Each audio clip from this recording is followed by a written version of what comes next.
what comes in the kit.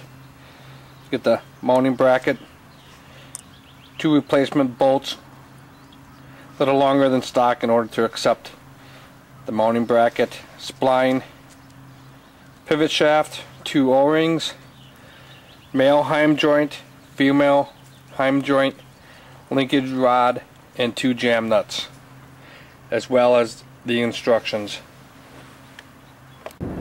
This is the stock arrangement on a 2000 Road King. You have the front and rear shift levers and a highway peg. What we will do is remove both levers, take one of them, flip it around, remove the foot peg, and put the foot peg on the other side. Okay, this is the front lever. Take it off, loosen, remove your peg, flip it over, reattach the peg,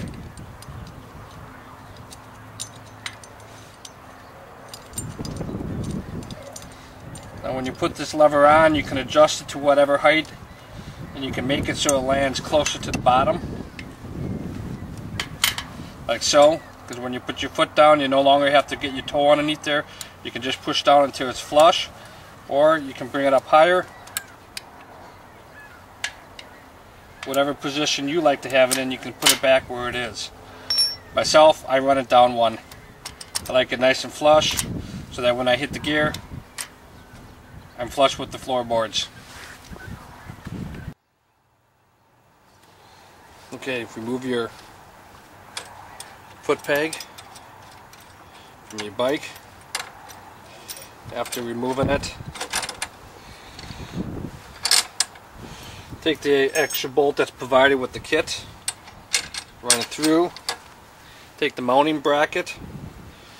Bracket gets placed at the cutout, goes against the bar, put it in place as such. Take your foot peg, tighten it up, and typically you want to have it that the pivot bracket is centered, just below center, when you put this on, and you just want to have it snug so it sits tight, so it doesn't slide down. After you put that on, you take the spline shaft, and then with the spline shaft you have the 2 O-rings.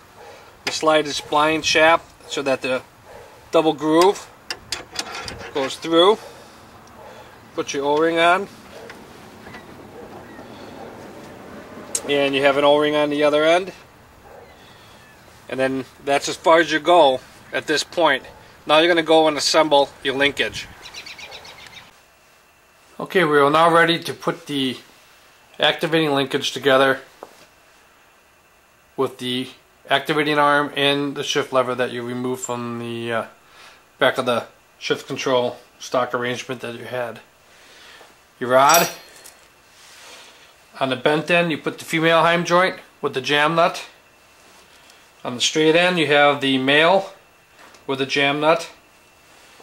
You take your lever that you removed on the back side, or if you have a aftermarket one, as you look at it and it bends out from the standard position here, you want to take the male and attach it to the outside.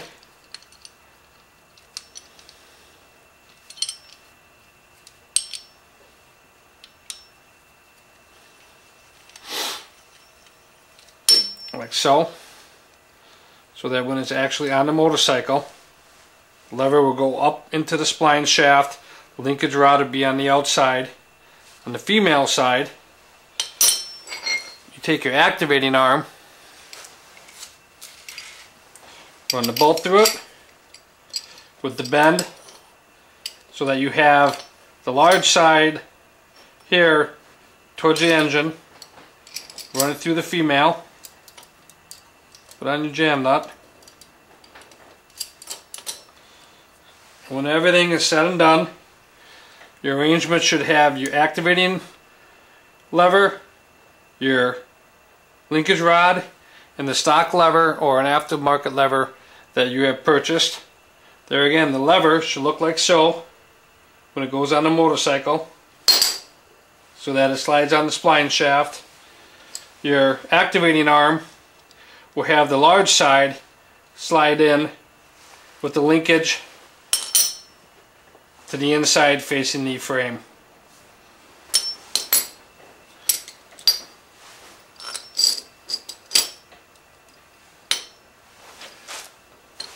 Your linkage arrangement. You have assembled the arm and the rod, so it looks similar to this. What you want to do is you want to place the activating arm on the shaft in such a manner that it will not hit down here when you have your full travel. As you can tell, I'm a little close. Bring it up a notch, put it in, and now I will clear. So when you shift, you don't hit. That's how this one's to operate.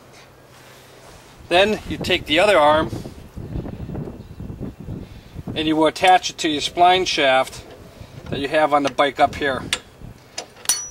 If it doesn't fit like there, loosen this up, bring it down a little bit, tighten it, and now you have your spline shaft hooked up. You have it hooked up on this side. Now it's a matter of turning everything where you want it. And then when you have it in place, one thing you want to do is you want to make sure that you have travel on the spline shaft so that it doesn't hit the bottom of the engine guard right here. Typically it should be a 1/2 inch, should be no greater than a 1/2 inch. You should also be able to clear the guard with your lever that you just added. So what you would do is you give it a couple tries.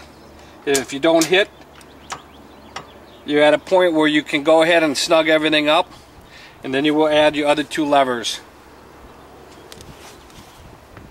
Okay, now we're at the point to add the 2 outside levers. This lever is an aftermarket one from Harley Davidson. It's got the cutout slots like I have on the rest of my motorcycle. The inside lever, the top one for downshifting, is put on first. This one here I like up so that when my foot's on here, the ball of my boot is right up on here. Put this one on first. You have different positions, obviously, depending on where your foot goes, where you like to put this lever. When you put it on, after you put it on, just shift it a couple times. Make sure you're not going to hit your mounting bracket. Second lever, another aftermarket Harley Davidson. I have this one bent in so it comes close to me. Same thing, apply it, slide it on. And this one here too, you can have in different positions. If you have it where you rather have it higher, you can take it and put it off. You can run it lower. I like to run it so that when it's on my bike, it's at the same level that my other one is. So that coming from the other direction, obviously we go into first, and then slide over second, third, and so on. Get your 2 levers on, go ahead and tighten them up. There again, the O-rings are to help keep the vibration out and any dirt and grime from getting in on the pivot shaft. So once again, you turn your lever around, put it to the inside to bend so it's to the inside. You assemble your arm with the linkage and then the added arm that was on the back side. Put the mounting bracket, which is right here, and the spline in. Put that in, and there again, if you notice, we're just about midway. You want to make sure you keep this clearance. You don't want to have any more than roughly a 1/2 inch between the engine guard and the rod, as well as when you shift. You should have the same with the back arm over here. Get everything put back together, and you're all set to go. I got everything together. It's time to give it a whirl on the bike. There again. Downshift, upshift, side by side. Don't have to stick your toe underneath there and lift up anymore. Everything is pushed down. You can tell on my boot here. The price of this is about the same cost of a nice pair of boots. So you wouldn't have to buy any more boots. But here we go. Everything is working good. We're tight up here. Down. Up, up, down. You have everything together. Everything is tight. You're ready to go down the road and enjoy your SWH outsider, highway peg shifter. Never have to remove your foot from your highway pegs until you come to a complete stop. Thank you.